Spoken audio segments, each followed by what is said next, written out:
안녕하세요. 저는 수도권에 살고 있는 40대 초반 여자랍니다. 사람들이 보는 제 첫인상은 주로 날카롭다거나 찔러도 피 한 방울 안 나올 것처럼 독하다는 느낌이래요. 제 직업이 내과 전문이라서 더 그런 걸 수도 있고요. 근데 물론 일할 때는 좀 정확하고 예민한 건 맞지만 평소에 저는 정도 많고 눈물도 많고 싫은 소리도 잘 못하는 성격이랍니다. 혼자 집에서 운동할 때 이곳의 사연을 들으며 러닝머신을 달리면 시간이 참 잘 가는 것 같아요. 너무 재밌고 공감 가는 사연도 많아서 귀가 즐거워요. 저도 망한 결혼을 걷어차고 화려한 돌싱으로 살게 된 지가 얼마 되지 않았거든요. 공부하고 일만 하느라 심심하기만 했던 저의 인생에 아주 파란만장한 일이 있었더랬죠. 저의 화려한 사연 한번 들어보시겠어요?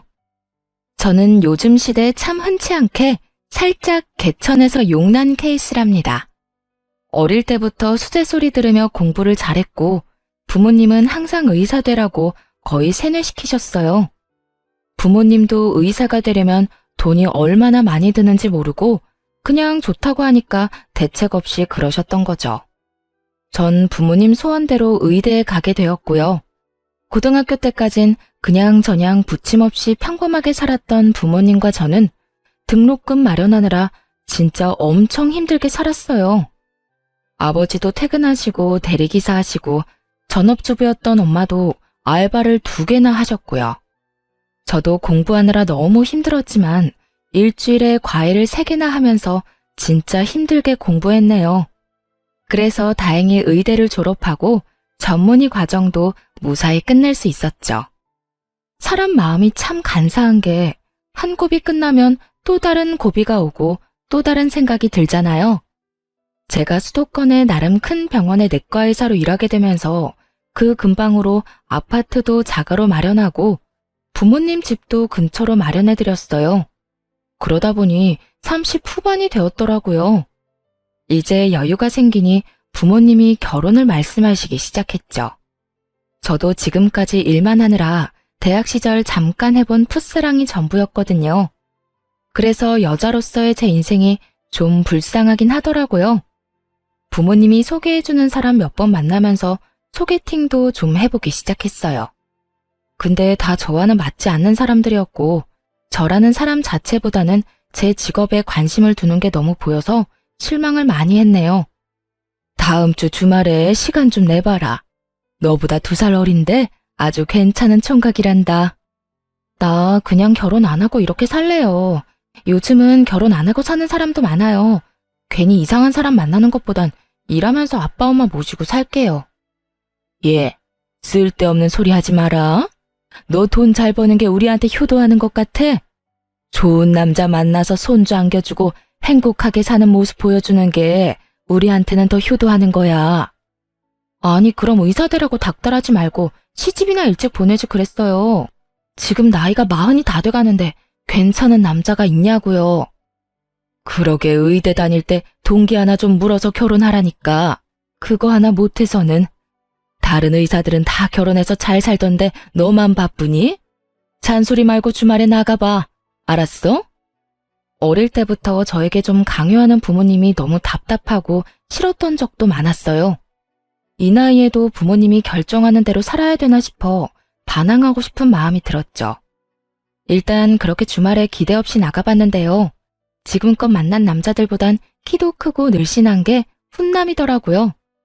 배불뚝이나 대머리 아니면 키가 저보다 작은 남자들만 보다가 호감형인 남자를 보니 처음부터 제가 좀 마음이 열렸었나 봐요. 제약회사 영업직 대리답게 서글서글하게 말도 참 잘하고 데이트도 부드럽게 리드를 잘해주더라고요. 나보다 누난데 왜 이렇게 귀엽지? 그냥 내가 확 데리고 살까? 진짜 여자 많이 만나봤죠? 어쩜 그런 말을 그렇게 능글맞게 잘도 해요? 제가 뾰족하게 굴어도 진짜 제가 마냥 귀엽다는 듯이 대하는 모습에 어느새 저도 푹 빠져버렸답니다. 3번 정도 만나고 본격적으로 사귀는 사이가 되었어요. 1년 좀 안 되는 기간을 연애에 푹 빠졌더랬죠. 부끄럽지만 제가 제대로 해본 처음 연애였거든요.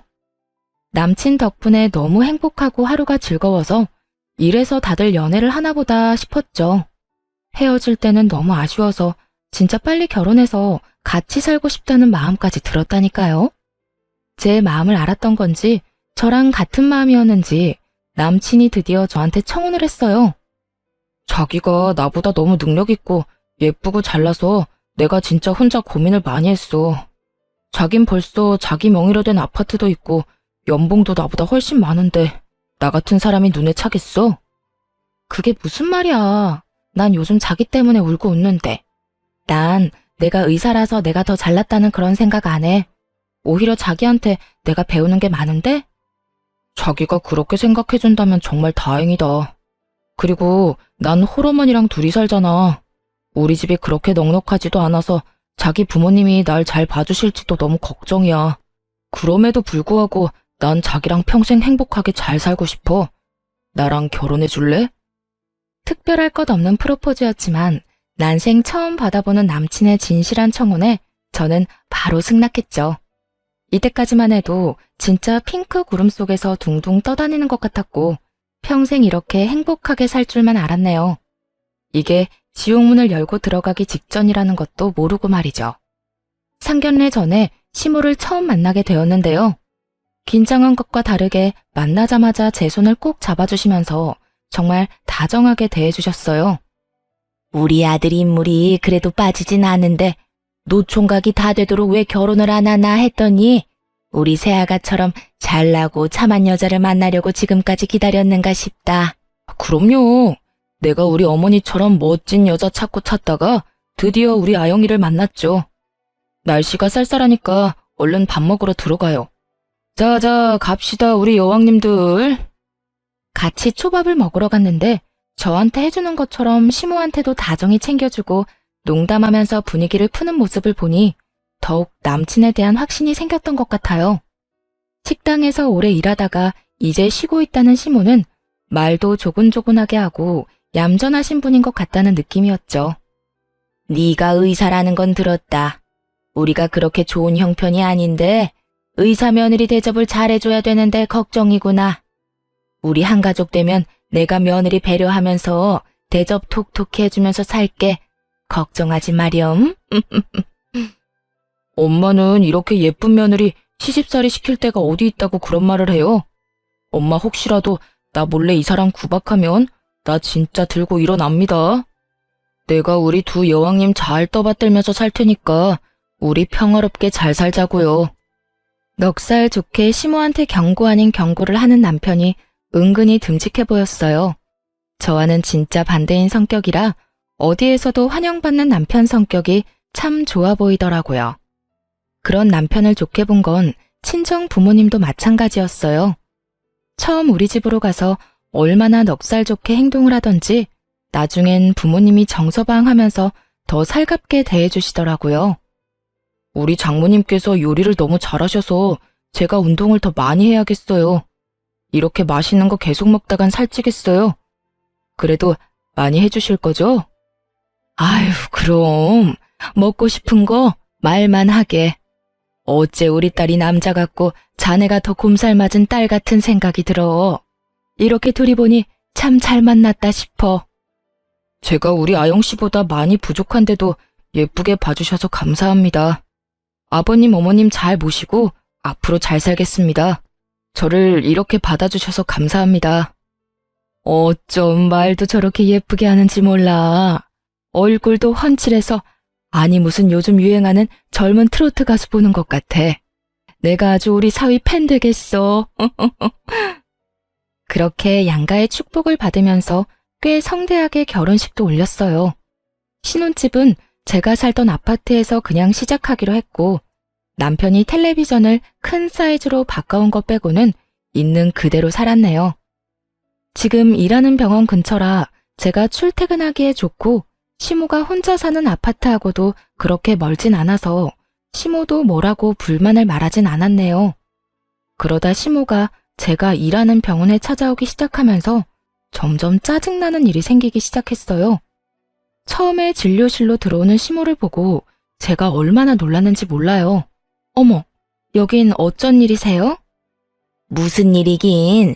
속이 더부룩하고 영 안 좋아서 진료받으려고 우리 며느리한테 왔지. 여기까지 오시려면 30분은 차 타고 오셔야 될 텐데 그냥 동네 병원으로 가시지 그랬어요. 우리 며느리가 의사인데 그럴 수 있니? 더 멀더라도 우리 새아가 얼굴 한번 보러 오는 게 좋지. 그리고 공짜잖아. 이 병원에 오면 진료비를 안 내도 된다고 생각을 하고 있는 것 같더라고요. 실제로도 종종 병원에 오면 직원들을 붙잡고 뭔 말을 해대고 못 살게 구는 것 같길래 수납 직원한테는 그냥 말하지 말고 보내라고 그랬어요. 그리고 제가 대신 결제했죠 뭐. 그렇게 한 달에 한두 번은 병원으로 오는데 말도 안 하고 와서 저는 항상 긴장된 마음으로 시모가 언제 오나 그런 생각까지 하고 지내야 했어요. 그것뿐만이 아니고 일부러 점심시간 직전에 와서 저를 기다리기 시작하더라고요. 이제 점심시간이지? 우리 오늘은 같이 점심 먹자. 우리 의사 며느리가 맛있는 것 좀 사줘. 아, 네. 여기 근처에 맛있는 식당 많은데 그럼 같이 가실래요? 뭐 드시고 싶어요? 아니. 내가 봐둔 데가 있어. 점심시간이 짧으니까 얼른 움직이자. 그렇게 시모한테 떠밀려 택시를 타고 도착한 곳은 병원에서 10분 정도 거리에 있는 백화점이었어요. 백화점 안에서도 꽤 가격 나가는 레스토랑으로 아주 당당하게 들어가길래 따라가 봤더니 이미 시모 친구 4명 정도가 앉아있더라고요. 시모가 아주 의기양양한 목소리로 말했죠. 자, 우리 의사 며느리 데려왔어. 어때? 얼굴도 예쁘고 아주 참하지? 아니, 얘들이 결혼식에 와서 봤으면서도 자꾸 못 믿겠다고 그래서 말이야. 어휴, 진짜 의사인데 얼굴도 곱네. 반가워요. 오늘은 우리 며느리가 쏠 테니까 마음껏 먹고 싶은 것들 먹어. 내가 왕년의 최정란이가 아니야. 이제 의사 며느리 둔 최정란이라 이거야. 시모와 친구들 사이에서 엄청 불편하게 밥 대충 챙겨 먹고 거의 30만 원 나왔는데 아무 소리 못하고 결제해버렸죠. 이게 한 번뿐이면 제가 그러려니 하고 넘어갔을 거예요. 의사 며느리 자랑하고 싶어서 그러려니 하고 말이죠. 근데 이게 일주일에 한 번은 꼭 점심시간 맞춰서 연락이 오는데 점점 스트레스를 받기 시작했죠. 이제 점심시간이지? 나 여기 병원 앞 사거리에 소갈비집에 와 있거든. 그리로 점심 먹으러 오너라. 저 오늘은 점심 약속이 있어서 못 갈 것 같아요. 맛있게 드시고 가세요. 뭐? 못 오면 어떡하니? 내 친구들이랑 지금 같이 있단 말이야. 정 그러면 잠깐만 와서 계산 좀 해주고 가. 내 체면은 세워줘야지. 며느리 자랑 실컷 했는데 내가 뭐가 되니? 안 가면 병원까지 쫓아올 기세길래 어쩔 수 없이 식당으로 가야만 했어요. 너무 바쁘고 힘들어서 점심시간에 좀 쉬고 싶었는데 시모 때문에 너무 힘들더라고요. 제가 가니까 또 한바탕 시모의 자랑이 이어졌고요. 저는 남은 음식 깨작대며 먹으면서 왁자지껄하는 소리만 멍하게 듣고 있었네요. 우리 며느리가 여기 건강한 내과 전문이잖아. 내가 몸 안 좋을 때마다 가는데 얼마나 지극정성으로 잘해주는지 몰라. 앞으로 우리 며느리 봐서 저기 내과로 가. 어머, 나 그럼 지금 머리가 너무 아픈데 의사시니까 지금 나 진료 좀 봐줘요. 잠깐 맥 좀 짚어줘봐. 그래, 새아가. 여기서 잠깐 봐줘봐라. 제가 한의사도 아니고 무슨 맥을 짚어요. 진료 원하시면 병원에 직접 오셔서 받으셔야 되고요. 이런 데서 진료하는 건 불법이에요. 저 이제 진료 시간 다 돼서 이만 가볼게요. 갑자기 짜증이 몰려와서 더 있다가는 진짜 소리라도 지를 것 같더라고요. 그래서 시모가 실컷 먹은 밥값을 계산하고 밖으로 나와버렸죠. 시모가 저를 따라 나오더라고요. 어머니, 앞으로는 오기 전에 하루 전엔 연락 주고 오세요. 저도 일하는 사람인데 무슨 구멍가게 오시듯이 그렇게 자꾸 오시면 제가 다른 직원들 보기 민망해요. 그리고 점심시간에 오시는 것도 좀 자제해 주세요. 저 너무 바빠서 원래 점심시간에 밥 안 먹고 쉬어야 돼요. 근데 요즘 어머니 때문에 쉬질 못하니까 너무 힘드네요. 어머, 뭐? 네가 그렇게 말하니까 내가 너무 서운하다. 내가 뭐 돈 때문에 그러니? 친구들이 너 보고 싶다고 하고 나도 우리 잘난 며느리 자랑하고 싶어서 그런 거지. 시모가 풀 죽어서 말을 하니까 꼭 제가 나쁜 사람이 된 것 같은 기분이 들었어요. 남편한테도 몇 번이나 말을 해봤지만 그때마다 다른 말로 돌려서 대화를 끝내지 못한 적이 많아요. 이번엔 작정하고 말을 했어요. 자기가 어머님한테 말해준다며 오늘 또 친구들하고 병원 근처 고깃집에 오셨어. 점심시간에 나 부르는 것 때문에 얼마나 스트레스 받는지 알아? 엄마가 얼마나 자기를 자랑스러워하면 그러시겠어. 난 장모님이 우리 회사 오시면 엄청 반갑고 좋을 것 같은데. 자기는 이렇게 보면 좀 차가운 면이 많아. 무슨 말을 그렇게 해? 그렇게 수시로 찾아오셔도 나 앞에서는 싫은 소리 안 하고 밥 다 사드렸어. 이런 말 안 하려고 했는데 무슨 백화점 식당 아니면 갈비집 아니면 비싼 일식당만 가시고 금액이 얼마나 많이 나오는지 알아? 그럼 앞으로 어머니 찾아오면 당신이 돈 대신 내줘. 당신 연봉이 얼만데 그깟 밥값 가지고 그래. 알았어. 화내지 마. 주름 더 생겨. 내가 엄마한테 잘 말씀드려 볼 테니까. 요즘 따라 제 외모 가지고 자꾸 한 소리씩 하는 남편이 거슬리더라고요. 여기서 제 주름 얘기는 왜 나오나요? 이런 식으로 살짝 말을 바꾸거나 슬쩍 넘어가는데 도 같아서 제가 말싸움에서 이길 수가 없었어요. 남편이 말을 하긴 했는지 시모가 병원으로 찾아오는 날이 확 줄었어요. 저도 다시 일에 열중할 수 있었고 시모와 작은 마찰들이 있긴 했지만 그럭저럭 지나가다 보니 그렇게 2년 정도가 지났어요. 어느 날 시모가 대뜸 주말에 오라고 하길래 남편과 함께 가봤더니 앓는 소리를 해대더라고요. 내가 너랑 사이가 멀어질까봐 얘기는 안 했지만 요새 너무 나한테 소홀한 거 아니니? 네가 바쁜 건 알지만 그래도 며느리로서의 도리는 최소한 해야 되는 거 아니냔 말이야. 갑자기 그런 말씀하시니 당황스럽네요. 저는 그래도 못한 거 없다고 생각하는데요. 그렇게 생각한다는 자체가 틀렸다는 거야. 해도 부족하다고 생각해야 고부간의 사이가 돈독해지는 거 아니겠니? 어머니가 달라는 대로 용돈 다 드렸고 자주 급하다고 100만 원, 200만 원씩 빌려가시는 돈 저 한 번도 달라고 말씀드린 적 없어요. 그냥 드리는 거라고 생각했고요. 넌 가만 보면 다 돈으로만 해결하려고 하더라. 사람이 마음이 중요한 거지. 내가 너무 외롭고 허전해서 친구들이랑 여행을 좀 가려고 하거든. 요즘엔 자식들이 효도 여행을 보내주는데 아주 크고 멋진 크루즈를 타고 세계 일주 같은 걸 한다더라. 이 사람은 예전엔 저희 부모님한테 혼자 찾아가기도 하고 그러더니 이젠 용돈은커녕 전화 한 통도 안 하는데요. 저는 그대로 바쁜 와중에 용돈도 챙겨드렸잖아요. 근데 이번엔 효도 여행이요? 아들한테 보내달라고 하시면 되겠네요. 갑자기 왜 나를 걸고 넘어져? 내가 바빠서 요즘 장인 장모님한테 소홀했는데 그게 그렇게 서운했어? 그럼 직접 나한테 말을 하지 여기서 뭐야? 엄마, 그거 여행 가세요. 얼만데요? 어머 진짜? 역시 우리 아들이 최고야. 1,000만 원인데 일단 계약금 200만 원을 걸어야 돼. 금액은 할부로 내도 되고. 근데 우리 의사 며느리가 그깟 1,000만 원이 부담되겠니? 어머니는 제가 무슨 어머니 지갑인 줄 아시나 봐요. 뭔 일만 있으면 다 저한테 돈을 달라고 하세요. 아드님이 보내준다니까 아드님한테 달라고 하시면 되겠네요. 엄마, 200만 원이면 내가 내주려고 했는데 1,000만 원은 너무 크다. 그건 그냥 가지 마시고요. 나중에 겨울에 동남아로 내가 보내드릴게요. 친구들은 다 간다고 그러는데 나만 안 가면 내 체면이 뭐가 되니? 영색이 의사 며느리 뒀는데 말이야. 그러지 말고 네 한 달 월급도 안 되는데 좀 보내줘. 제 한 달 월급이 안 된다고요?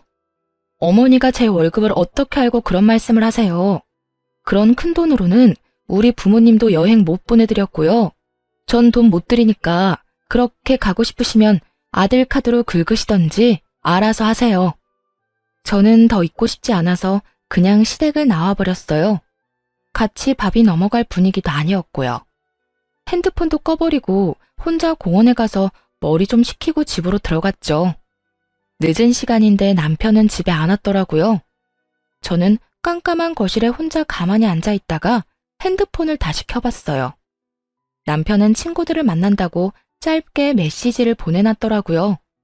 그걸 보니 그냥 헛웃음만 나오더군요. 그리고 시모한테 전화가 많이 와 있더라고요. 호랑이도 제 말하면 온다고 또 바로 전화가 왔죠. 너 어디 시어머니가 말하는데 그렇게 집을 나가버리니? 네가 시어머니가 무서운 줄을 모르는 모양이구나.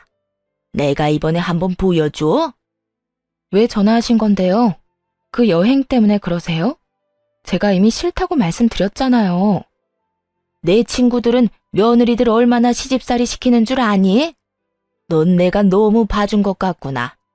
이제부터라도 너도 며느리 노릇 톡톡히 해라. 다음 주부터 매주 일요일마다 우리 집에 와서 살림 배우고 청소도 좀 하고 해라. 일요일에 안 오기만 해봐. 알았어? 시모가 그렇게 잔뜩 으름장을 놓고 거칠게 전화를 끊어버리더라고요. 의사 며느리라고 그렇게 자랑하고 난리칠 때는 언제고 돈 안 주니까 바로 안면 바꾸는 시모를 보니 기가 차더라고요. 그냥 무시했는데 금요일 저녁부터 주말에 무조건 오라고 전화를 해대고 메시지를 계속 보내는 거예요. 그러거나 말거나 당연히 안 갔어요. 남편은 이미 새벽부터 무슨 테니스를 친다면서 나갔거든요. 혼자 침대에 누워서 쉬고 있는데 남편이 전화가 왔더라고요. 당신 우리 엄마한테 안 갔어? 일요일에 가기로 했다며. 나한테 전화하고 난리셔. 빨리 가봐. 내가 왜 가? 난 간다고 한 적 한 번도 없는데? 당신이 아들인데 왜 나한테 자꾸 그 비싼 여행을 보내달라고 하는 거야? 당신이 보내드려. 난 며느리로서 내 도리는 다 했다고 생각해. 효도는 셀프 몰라? 내가 1,000만 원짜리 여행 보내드릴 여유가 어딨어. 당신은 능력이 되잖아. 며느리로서 그 정도 해드릴 수 있잖아. 능력이 없으면 다른 걸로라도 최선을 다해야 되는 거 아닐까? 당신이 지금 남편 역할, 아들 역할 잘하고 있는지 한번 자신을 돌아봐. 난 2번 말하기 싫으니까 당신이 어머님한테 말씀드려. 저의 차가운 태도를 보고 남편이 금세 입을 다물더군요. 남편이 말을 한 건지 만 건지 시모는 정신 못 차리고 계속 오라고 난리를 쳤죠. 너 내 말 무시하니? 주말에 그렇게 오라는데 어떻게 한 번을 안 와? 너 진짜 안 되겠다. 너 오늘 저녁에 퇴근하고 당장 우리 집으로 와서 저녁해. 알았어? 내일도 안 오면 진짜 가만 안 있을 거야. 이제 진짜 별 어거지를 다 부리더라고요. 전 남편한테 전화해서 퇴근하고 시모한테 가보라고 했죠. 시모가 맛있는 저녁 해놨다고 먹고 오라고 말이죠. 저는 어차피 야간 진료를 하는 날이었기 때문에 병원에 있었는데요. 저녁 8시쯤 되자 시모한테 또 연달아 전화가 왔어요. 너 진짜 한번 해보자 이거야? 내가 만만하게 보여? 너 와서 저녁하라니까 왜 우리 아들을 보내? 전 오늘 야간 근무라 못 가요. 제 대답은 듣지도 않고 계속 오라고 소리만 치시니까. 대신 아드님 보내드린 거잖아요. 뭐가 잘못됐나요? 이게 무슨 경우 없는 짓이야? 내가 너 오라고 했지. 우리 아들은 일하느라 피곤한데 이 시간에 여길 왜 오라고 하니? 저는 밤 10시까지 진료 보는데 전 안 힘든가요? 왜 이렇게 저를 못 괴롭혀서 난리예요?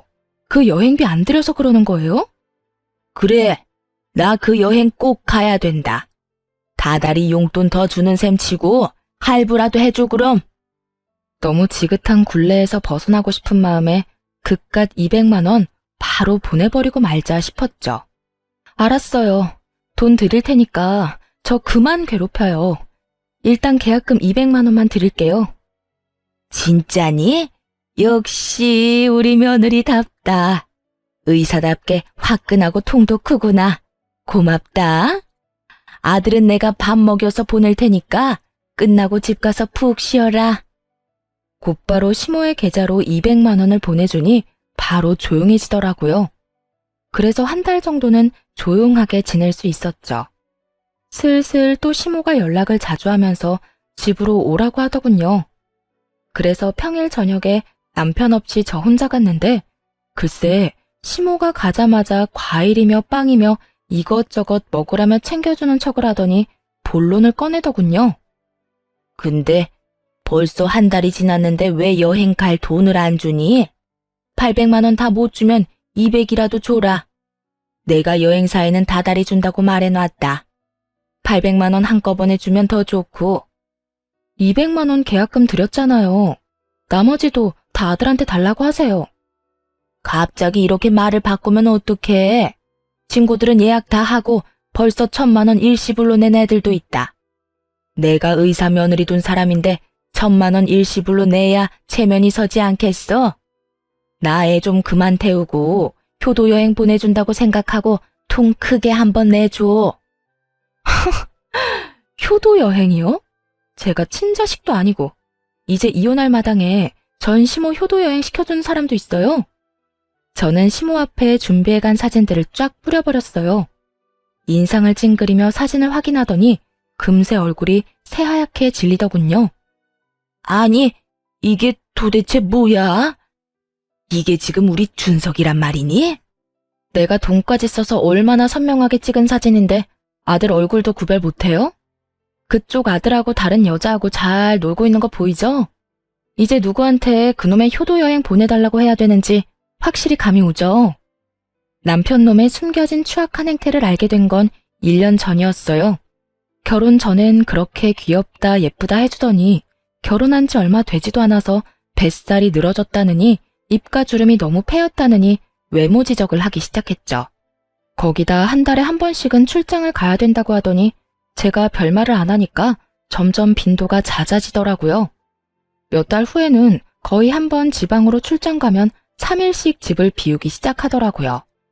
아무리 영업직이라도 연애 전엔 출장 한 번도 안 가다가 갑자기 지방으로 돌고 도니 이상한 촉이 오더라고요. 전 잠잘 시간도 없지만 돈은 남아도는 사람이라 바로 흥신소의 남편 뒤 좀 캐달라고 했어요. 역시 뭐든지 전문가한테 맡겨야 된다고 일주일 만에 어마어마한 증거들을 가져왔더라고요. 저한테 출장 간다고 하고는 지방의 비싼 풀빌라에서 2박 3일씩 어린 상간녀랑 아주 해피한 시간을 보내고 왔던 거였죠. 흥신소 직원이랑 통화했는데 들을수록 가관이었네요. 같은 팀에 입사한 신입사원인데 나이 차가 좀 나네요. 신상 조회해드릴까요? 네, 소송 걸어야 되니까 싹 해주시고요. 뭐 다른 증거 제가 찾아야 될 건 없어요? 블랙박스는 가능하시면 한번 확인해 보세요. 미행하면서 보니까 세컨폰이 있는 것 같더라고요. 아마 차에 놓고 다닐 것 같으니까 그거 찾으면 증거는 충분하실 것 같네요. 남편은 전혀 눈치를 못 챘으니 밤에 들어와서 아주 세상 모르고 잠을 잘 자더라고요. 그래서 남편 차에 가서 블랙박스 다 찾아보고 세컨폰도 쉽게 찾을 수 있었죠. 제가 절대 모를 거라고 생각했는지 비밀번호도 안 걸어놓고 아주 당당하더라고요. 덕분에 아주 편하게 증거 수집 잘했네요. 상간녀는 남편 놈보다 15살이나 어렸는데 아주 남편이 비싼 식당에 다 데리고 다니며 밥 사 먹이고 명품 지갑이며 화장품이며 다 사다 날라줬더라고요. 저한텐 길거리에서 파는 머리핀 하나 사준 적 없는 인간이 말이죠. 생각해보면 연애할 때부터 제가 돈을 더 잘 번다는 이유로 제가 데이트 비용 낸 적이 훨씬 많았고 선물다운 선물을 받아보지도 못했어요. 맨날 말로만 대단하다, 귀엽다 이런 입 발린 소리만 들으면서 좋다고 결혼까지 했었네요. 거기다 남편 놈이랑 상간녀가 나눈 메시지를 읽으니 더욱 제가 호구였다는 사실을 실감할 수 있었어요. 내가 이 백 갖고 싶었던 거 어떻게 알았어요? 역시 우리 오빠는 잘생긴 데다가 능력까지 있어서 너무 멋있어. 정말 고마워요. 잘 쓸게요. 저번에 백화점에서 한참 보는 거 알아놨지. 내가 우리 애기 가방 하나 못 사주겠어? 나한텐 돈 들어오는 든든한 지갑이 있잖아. 못생기고 나이 들었어도 그래도 의사니까 산다는 마누라님? 우리 사랑에 금전적으로라도 도움을 주니까 그래도 우리한테 필요하기라고 해야 되나요? 진짜 우리 애기 얼굴 보다가 걔 얼굴 보면 꼴이 말이 아니야. 토할 것 같아. 나이 들어서 볼품 없으면 관리라도 해야지. 맨날 바쁘다고 로션 하나 안 바른다니까. 진짜 진짜 여자로 전혀 안 느껴져. 우리 자기한테 여자는 나 하나면 되잖아. 우리 다음 주에 여수 풀빌라 가는 거 맞지? 거기 너무 가고 싶었는데 예약해줘서 고마워요. 우리 애기가 가고 싶다는데 그 정도야 당연하지. 우리 다음엔 휴가 날짜 맞춰서 하와이 한번 갈까? 내가 마누라 전에 자기를 일찍 만났어야 되는데 진짜 집에 들어가기도 싫다. 남편의 추악한 진심을 알게 된 그날, 저는 제 차 안에서 가슴을 치며 통곡했어요. 저는 늦게 한 결혼인 만큼 나름대로 최선을 다했고, 남편이 집안일 한 번을 안 도와줘도 잔소리 한 번 안 하고 참고 살았어요. 서운한 부분이 있어도 괜히 남편이 나 때문에 자격지심 생겨서 그런 걸까봐 혼자 전전긍긍하기도 했고 말이죠. 근데 상간녀한테 말하는 저에 대한 본심을 확인하니 저 혼자 노력했던 결혼 생활이 다시 머릿속에서 지나가며 마치 퍼즐이 맞춰지듯이 저 혼자 남편을 사랑했었다는 것을, 남편은 저를 그냥 인생의 보험으로 봤을 뿐이라는 것을 알게 됐어요. 저는 이를 악물고 남편한테 제대로 복수해주기로 결심했어요. 그래서 지난 1년간 남편의 외도를 전혀 모르는 척하면서 출장 간다고 하면 오히려 흔쾌히 보내줬죠. 그리고 남편 놈을 한 방에 보내버릴 증거들을 꾸준히 모아왔어요. 제가 던져준 사진들을 확인한 시모는 오히려 안면을 확 바꿔서 뻔뻔하게 굴더라고요. 뭐 이런 사진 가지고 지금 뭘 할 수 있니? 직장 동료랑도 야유행가 뭐 그런 걸로 갈 수도 있는 거고 사진도 뭐 별거 없구만. 내가 갖고 있는 게 그게 다일 것 같아요? 맛보기용으로 가장 약한 걸로 보여준 건데요. 소송 들어가면 제대로 다 보여줄게요. 뭐? 소송? 너 진짜 우리 아들이랑 이혼이라도 할 거란 말이니? 너도 이제 금방 50인데 네가 우리 아들 같은 남자 또 만날 수 있을 것 같아? 남자 바람은 말 그대로 스쳐 지나가는 바람일 뿐이야. 남자들은 호기심이 있어서 한 번씩은 다 바람 핀다더라. 그러니까 그냥 한 번만 이해하고 넘어가 줘라. 남편이라고 아무 도움도 안 되는 인간, 내가 뭐하러 데리고 살아요. 도움 안 될 거면 차라리 나도 더 어리고 잘생긴 남자 데려다가 즐기고 사는 게 낫겠네요. 당신 아들이 뭐 잘난 게 있어요? 그 나이에 그 쥐꼬리 같은 월급 받는 주제에 어린 여자랑 바람을 피는데 말이죠. 그 못난 인간이 바람 필 때도 지 마누라가 의사란 걸로 여자를 꼬시더라 이 말이에요. 진짜 찌질하지 않아요? 니네 부부 문제는 니네가 알아서 하고 일단 여행 갈 돈만 좀 줘. 정 안 되면 빌려주면 내가 다달이 갚을게. 지금 내 친구들 다 간다는데 나만 못 간다고 그러면 얼마나 뒤에서 말이 나오겠니? 지금 이 마당에 그놈의 여행이 중요해요? 어차피 계약금 200만 원도 당신 아들 돈이었으니까 나머지도 아들한테 받아내요. 그 돈이 우리 준석이 돈이라고? 그렇게 돈 잘 버는 네가 줘야지 어떻게 우리 아들이 돈을 냈어? 이혼한다는 말보다 계약금이 제 주머니에서 나온 돈이 아니었다는 게 시모한테는 더 충격인 모양이었죠.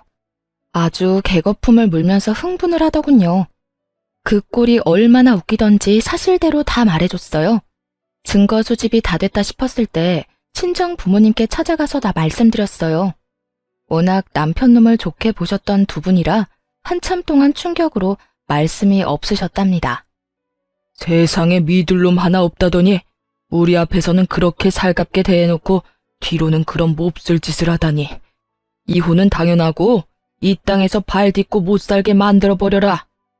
그놈이 명절하고 어버이날에 50만 원씩 줬어. 우리야 너한테 용돈을 넉넉히 받으니 고마운 마음으로 쓰지 않고 모아두고 있었거든. 그거 홀랑 안 써버리길 얼마나 잘했니? 이거 네가 가져가서 돌려주든 어떻게 해버려라. 어머니가 돈이 든 봉투를 저한테 건네주시더라고요. 그 돈이 바로 시모한테 줬던 계약금 200만 원이었거든요. 며느리 돈을 더 쓰지 못한 게 억울했는지 시모가 얼굴을 일그러뜨리면서 울기 시작했어요. 아이고, 며느리라는 게 시애미를 감쪽같이 속이고 우리 아들 돈으로 계약금을 내? 어쩜 이렇게 못됐을까? 며느리 하나 잘못 들여서 집안 꼴 잘 돌아간다. 네가 이따위로 구니까 우리 아들이 너한테 질려서 더 어린애한테 마음이 간 거 아니냐? 엄마가 생각하는 게 이따위니까 아들도 그따위로 사는 거 아니에요? 내 돈 못 쓴 게 그렇게 억울해요? 난 당신 아들한테 철저히 속았는데. 당신들한테 쓴 내 돈이며 내 시간은 어떻게 보상할 건데. 그때였어요. 우당탕탕 문이 열리면서 남편 놈이 뛰어들어왔죠. 급하게 달려왔는지 평소와는 다르게 머리도 다 헝클어지고 양복 셔츠도 삐져나온 모습으로 제 앞에 바로 납작 무릎을 꿇더라고요. 여보, 진짜 다 오해야.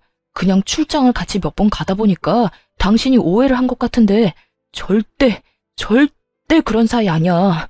걔가 나보다 몇 살이 어린데 그런 애송이랑 말도 안 되는 소리야. 그러게, 그렇게 어린 년이랑 정신 연령이 똑같아서 그런가 아주 잘 맞더라. 내가 사진만 몇 장 올려주니까 증거가 그게 다인 줄 알아? 네 놈들이 나눈 메시지도 한가득이야. 애기야 하면서 난리가 났던데 그래도 아니라고 잡아뗄래? 여보, 내가 진짜 잘못했어. 걔가 자꾸 나한테 들러붙어서 내가 잠깐 돌았었나 봐. 걔는 나한테 진짜 아무것도 아니었어. 바로 정리할게. 나한테 먼저 말했으면 내가 다 설명했을 텐데 그걸 회사 게시판에 올리면 어떡해.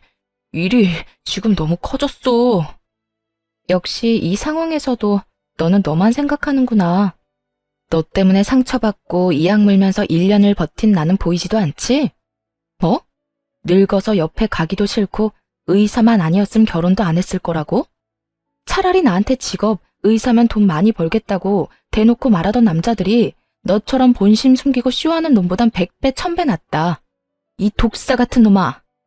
여보, 진짜 오해야. 난 정말 당신만 사랑한다고. 그 어린애한테 분위기에 취해서 뭔 말을 못해. 우리는 인생의 한 팀이고 서로 도와가면서 살아야 되는 가족이잖아. 감정적으로 하지 말고 이성적으로 해결해야 되지 않을까?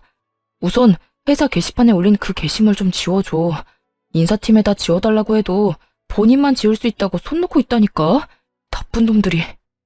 뻔뻔하게 신입사원이랑 바람까지 피워놓고 불이익은 당하기 싫어? 나쁜 짓을 했으면 벌 받는 거 당연한 거 아니야? 이 무례한 같은 인간아. 개인적인 일인데 이걸로 잘린다는 게 말이 돼? 회사 내규 들먹이면서 나한테 권고사직까지 말하는데 이거는 팀장 자식이 이 기회로 나 자르려는 거라고. 당신은 우리 회사 어떻게 돌아가는지 모르잖아. 일단 그 게시물만 지워줘. 지금 그 회사 잘리면 이 나이에 어딜 가겠어. 당신도 남편이 백수 되면 좋을 거 없잖아. 너랑 이혼하는 마당에 네가 백수가 되든 거지가 되든 내가 알 바 아니지. 안 그래? 남편이 갑자기 눈에 쌍심지를 켜고 벌떡 일어나서 저를 째려보더라고요. 뭐? 이혼? 누구 마음대로 이혼을 해? 이 정도 지나가는 바람 가지고 일 커지게 만들어서 회사까지 잘리게 하면 당신도 유책 배우자 되는 거야. 당신이 이혼 소송이라도 하면 난 당신 명예훼손으로 고소할 거라고. 어쩌면 저한테 진심으로 미안한 구석 없이 오로지 자기 앞날만 생각하니까 저딴 말을 할 수 있는 거겠죠. 저렇게 뻔뻔한 인간을 그동안 착하다고 믿어오며 결혼 생활을 했던 제 자신을 진짜 마구 두드려 패주고 싶었네요. 저는 너무 화가 나서 부들거리는 손을 들어 남편의 뺨을 세차게 날려버렸죠.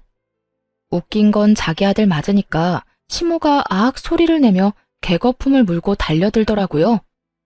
아무리 그래도 남편을 때리는 마누라가 어딨어? 요즘 애들은 남편을 아주 지발 아래로 봐. 너도 한 대 맞아봐. 맞아봐. 시모가 개거품을 물며 저한테 달려들더라고요. 제가 옆으로 슬쩍 비켜섰더니 시모가 그대로 앞으로 고꾸라져 넘어졌어요. 휙 고개를 돌려서 저를 노려보더니 통곡을 하면서 울기 시작했어요.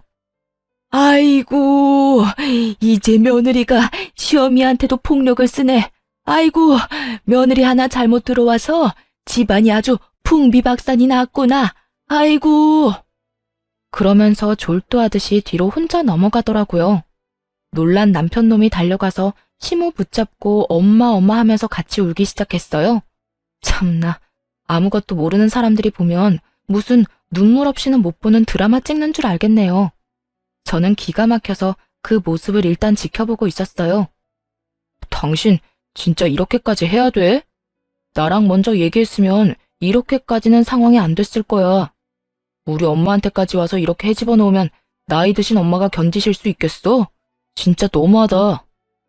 누가 누구한테 너무하다고 하는 건지 어이가 없네? 그리고 니네 엄마가 나한테 돈 달라고 부른 거야. 내가 이 집구석에 찾아온 게 아니고. 난 더 이상 너희 모자 얼굴 보고 싶지도 않으니까 빨리 여기다 도장 찍어. 이게 내가 너한테 주는 마지막 배려야. 남편은 제가 건넨 종이를 보더니 흠칫 놀라더군요. 그러더니 종이를 팍 던져버리는 게 아니겠어요? 이혼 합의서? 이런 것까지 준비해오고 아주 작정했구나. 자기야, 난 절대 이혼 못해. 내가 평생 속죄하면서 자기 말만 잘 들으면서 살게. 제발 한 번만 넘어가줘. 부탁이야. 나 1년 동안 네가 바람피는 증거 모았어. 이혼 소송 들어가면 나는 비싼 수임료 내고 최선을 다해서 소송 준비할 건데 너 나 이길 수 있어? 그 나이에 돈 1,000만 원도 없는 데다 백수될 주제에? 난 이미 변호사 상담까지 다 끝났고 네가 합의 이혼 싫다고 하면 전화 한 통하면 바로 소송 시작할 수 있어. 위자료 2,000 이상은 청구할 건데 네가 일시불로 줄 능력이나 있냐고. 제가 따박따박 맞는 말만 하자 남편은 모든 걸 체념한 듯이 고개를 푹 숙이더라고요. 머릿속에서 아주 오만 가지 생각을 하면서 좋지도 않은 머리를 굴리고 있는 게 훤히 보이더라고요. 능력도 없는 주제에 그동안 나 믿고 월급 펑펑 써대고 돈 한 푼 안 모은 게 이제야 후회가 좀 되겠네? 너도 참 바보 같다. 내 비위 적당히 맞추면서 살았으면 늙어서까지 의사 마누라 옆에 두고 분수에 안 맞는 호강했을 텐데 말이야. 다 네 잘못이니까 평생 찢어지게 가난하게 살면서 네 좋았던 시절 떠올리며 살아봐. 난 진짜 당신이랑 헤어지면 못 살아. 내가 어떻게 하면 용서해 줄 거야? 난 절대 이렇게 못 끝내, 여보. 너랑 더 이상 말싸움하기도 싫어. 1분 안에 결정해. 지금 도장 찍고 죽은 듯이 조용히 살 건지 아니면 한번 이혼 소송 제대로 해볼 건지. 제가 이혼 합의서를 뺏어갈 제스처를 취하자 비굴하게도 종이를 휙 잡더라고요. 그러더니 한숨을 푹푹 쉬면서 시모 집에 있던 도장을 찾아서 결국 찍더라고요. 저는 서류를 휙 뺏어서 그 집구석을 나와버렸어요. 차마 제 앞에서는 못하다가 제가 나가니까 뒤에서 아악하고 소리를 지르고 뭘 깨부수는 소리가 나더라고요. 집에 가자마자 남편 짐 그대로 상자에 다 쓸어 담고 다음날 아침 이삿짐 센터 차 불러서 한 번에 시모 집으로 다 보내버렸어요. 근데 웃긴 건 남편 놈 짐은 다 시모 집으로 갔는데 시모는 제 집으로 찾아왔다는 거죠. 타이밍도 참 기막히게 사람들이 상자를 갖고 나갈 때 시모가 도착해서 현관문이 활짝 열린 상태였어요. 시모가 얼른 집으로 들어와서 제 앞에 무릎을 꿇고는 손을 싹싹 빌기 시작했죠. 예, 너 나가고 내가 준석이 엄청 혼냈다. 내가 이렇게 빌 테니까 제발 이혼만은 하지 말거라. 그 여행 가는 것도 돈 안 줘도 되고 나 그 여행 안 가도 된다. 너만 이혼 안 한다고 하면 내가 앞으로 너한테 용돈 달라고 하지도 않으마. 응? 뒤에서 내 욕하면서 어린애랑 놀아난 남자 받아줘가며 살 만큼 내가 착하지가 않아요. 그 나이 어린 새 며느리 될 여자한테 그놈의 잘난 효도 여행 보내달라고 해요. 시모가 계속 주저앉아서 울기만 하고 나갈 기미가 안 보여서 결국 시모를 일으켜서 밖으로 밀어내야만 했었죠. 시모는 어떻게든 밖으로 안 밀려나려고 문을 팔로 잡고 버티더라고요. 계속 이런 식으로 나오면 이혼 소송으로 가는 수밖에 없어요. 한번 지저분하게 끌고 가볼까요? 그쪽 아들 앞길 생각한다면 다신 이렇게 찾아오지 말아요. 병원이든 집이든 찾아오면 바로 경찰에 신고할 거니까. 그동안 가족으로 지낸 세월을 생각해서라도 다시 한 번만 생각해줘. 우리 아들 한 번만 봐줘. 나를 진짜 가족이라고 생각했을지 모르겠네요. 그동안 나를 며느리가 아니라 아줌마 돈주머니로 생각한 거 아니고요. 아줌마 아들도 못해준 걸 왜 며느리한테 공짜 대접을 그렇게 받으려는지 이해가 안 갔지만 그래도 가족이니까 좋은 마음으로 해줬던 거예요. 그런 내 마음을 이용하고 기만한 건 아줌마랑 아줌마 아들이고. 그렇게까지 말했는데도 아직도 저를 우습게 보는 건지 시모는 움직일 기미가 없더라고요. 집에 들어가서 바로 경찰을 불렀습니다. 제 집 앞에서 한참 쭈그려 앉아 있다가 경찰이 오니까 그제야 꺼이꺼이 울면서 경찰 따라가더라고요. 남편 놈이 집에 와서 비련의 남주인공처럼 울고불고 난리친 건 뭐 말할 필요도 없겠네요. 거의 수십 번 와서 그 짓을 하더군요.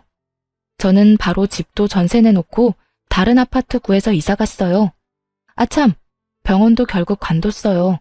그래서 다행히 병원에서 남편이 난리치는 꼴은 보지 않았고요. 마음 같아서는 상간녀 소송하고 이혼 소송해서 2천만 원이라도 악착같이 받아낼까 싶었는데요. 나이 40 넘어서 그런 쓸데없는 일에 에너지 쏟고 싶지 않더라고요.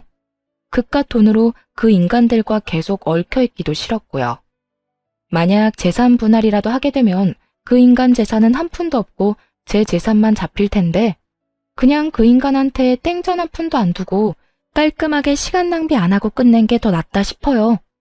지네들 분수도 모르고 황금오리 배 가르듯이 의사 며느리 지갑 탈탈 털어먹으려다가 아들 반품당하고 지인들한테 쪽팔림과 무시당할 심호 생각하면 나름 통쾌하네요. 이 사연 들으시는 시어머니들이 있다면 다들 한 번씩은 생각해 보시기를 바래요. 왜 평생 아들한테 받아본 적 없는 효도를 며느리한테 받으려고 하는지 말이죠.